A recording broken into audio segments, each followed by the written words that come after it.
Charles Edward Anderson. Chuck Berry was an American guitarist, singer and songwriter and one of the pioneers of rock and roll music, with songs such as Maybellene, Roll Over Beethoven, Rock and Roll Music, and Johnnie B.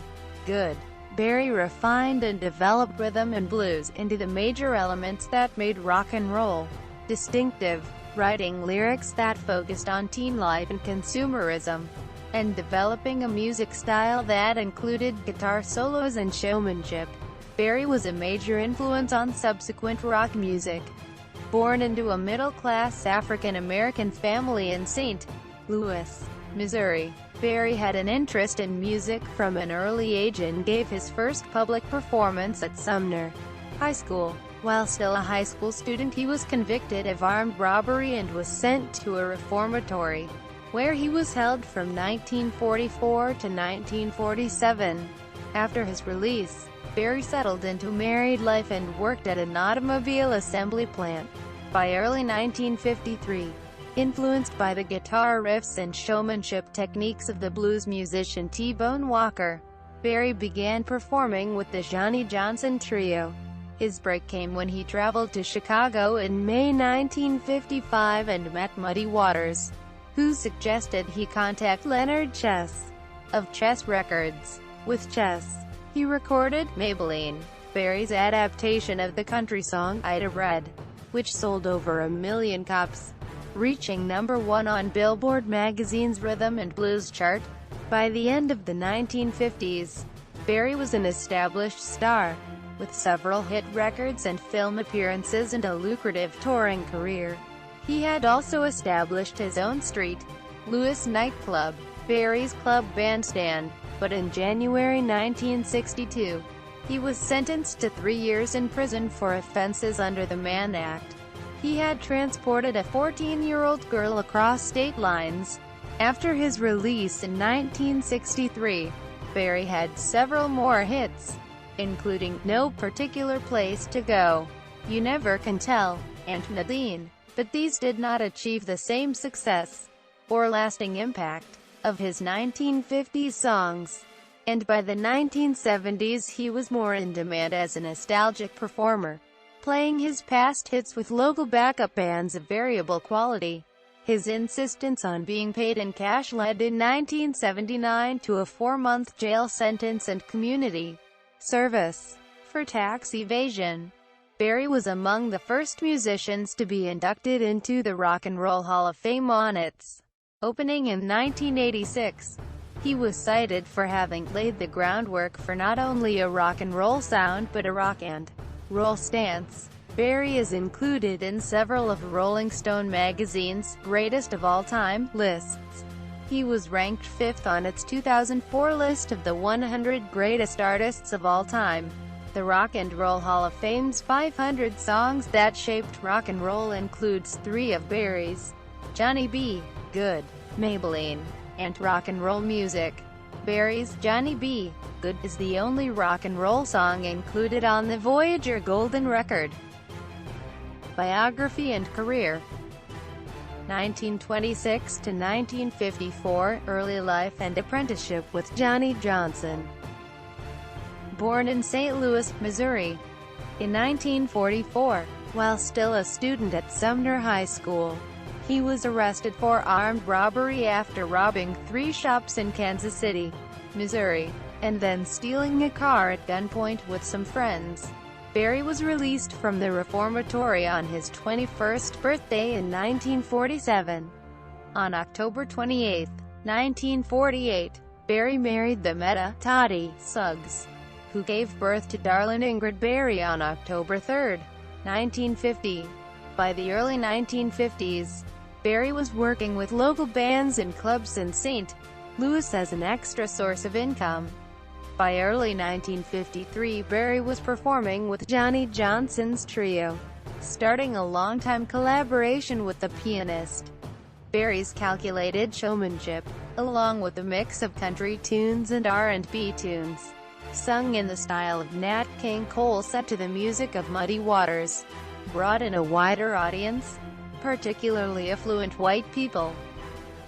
1955 to 1962, signing with Chess, Maybellene, 2, Come On. In May 1955, Berry traveled to Chicago, where he met Muddy Waters, who suggested he contact Leonard Chess, of Chess Records. Berry thought his blues music would be of more interest to Chess, but to his surprise it was a traditional country fiddle tune, Ida Red, as recorded by Bob Wills.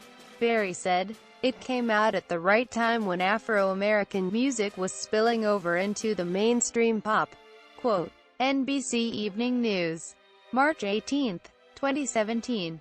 At the end of June 1956, his song, Roll Over Beethoven, reached number 29 on the Billboard's Top 100 chart, and Berry toured as one of the top acts of '56. He and Carl Perkins became friends. Perkins said that, "I knew when I first heard Chuck that he'd been affected by country music. I respected his writing. His records were very, very great." As they toured, Perkins discovered that Berry not only liked country music but also knew about as many songs as he did. Jimmie Rogers was one of his favorites. Chuck knew every Blue Yodel and most of Bill Monroe's songs as well. Perkins remembered, "He told me about how he was raised very poor, very tough. He had a hard life. He was a good guy. I really liked him." Quote, in late 1957, Berry took part in Alan Freed's Biggest Show of Stars for 1957, touring the United States with the Everly Brothers, Buddy Holly, and others. By the end of the 1950s, Berry was a high-profile established star with several hit records and film appearances and a lucrative touring career. He had opened a racially integrated St. Louis nightclub, Berry's Club Bandstand, and invested in real estate. 1963 to 1969, Nadine, and moved to Mercury. When Berry was released from prison in 1963, his return to recording and performing was made easier, because British invasion bands, notably the Beatles and the Rolling Stones, had sustained interest in his music by releasing cover versions of his songs. While this was not a successful period for studio work. 1970 to 1979, Back to Chess, My Ding-a-Ling to White House concert. Berry helped give life to a subculture. Even, My Ding-a-Ling, a fourth-grade wee joke that used to mortify true believers at college concerts, permitted a lot of 12-year-olds new insight into the moribund concept of dirty when it hit the airwaves. Berry returned to Chess from 1970 to 1973. There were no hit singles from the 1970 album Back Home, but in 1972 Chess released a live recording of My Ding-a-Ling, a novelty song which he had recorded in a different version as My Tambourine, on his 1968 LP from St. Louis to Frisco. In the 1970s, Berry toured on the strength of his earlier successes. He was on the road for many years, carrying only his Gibson guitar, confident that he could hire a band that already knew his music no matter where he went. AllMusic said that, in this period his live performances became increasingly erratic, working with terrible backup bands and turning in sloppy, out-of-tune performances, which tarnished his reputation with younger fans and old-timers alike. Berry's touring style, traveling the oldies circuit in the 1970s, often being paid in cash by local promoters, added ammunition to the Internal Revenue Service's accusations that Berry had evaded paying income taxes. Facing criminal sanction for the third time, Berry pleaded guilty to tax evasion and was sentenced to 4 months in prison and 1,000 hours of community service, performing benefit concerts. In 1979, 1980 to 2017, the last years on the road, Berry continued to play 70 to 100 one-nighters per year in the 1980s, still traveling solo and requiring a local band to back him at each stop. In 1986, Taylor Hackford made a documentary film, Hail, Hail, Rock and Roll, of a celebration concert for Barry's 60th birthday, organized by Keith Richards. In the late 1980s, Barry bought the Southern Air, a restaurant in Wentzville, Missouri. In November 2000, Barry faced legal issues when he was sued by his former pianist Johnnie Johnson, who claimed that he co-wrote over 50 songs, including No Particular Place to Go, Sweet Little 16, and Roll Over Beethoven, that credit Barry alone. The case was dismissed when the judge ruled that too much time had passed since the songs were written. In 2008, Barry toured Europe, with stops in Sweden, Norway, Finland, the United Kingdom, the Netherlands, Ireland, Switzerland, Poland and Spain. In mid-2008, he played at the Virgin Festival in Baltimore, Maryland. Barry lived in Lodway, Missouri, approximately 10 miles west of St. Louis. He regularly performed one Wednesday each month at Blueberry Hill, a restaurant and bar located in the Del Mar Loop neighborhood of St. Louis. From 1996 to 2014, Barry announced on his 90th birthday that his first new studio album since Rocket in 1979, entitled Chuck, would be released in 2017. Death. On March 18, 2017, police in St. Charles County, Missouri, were called to Barry's house, where he was found unresponsive.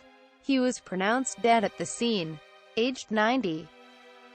Legacy. While no individual can be said to have invented rock and roll, Chuck Berry comes the closest of any single figure to being the one who put all the essential pieces together. It was his particular genius to graft country and western guitar licks onto a rhythm and blues chassis.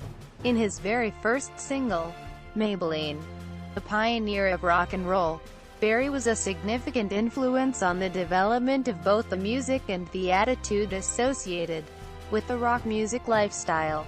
With songs such as Maybellene, Roll Over Beethoven, Rock and Roll Music, and Johnny B.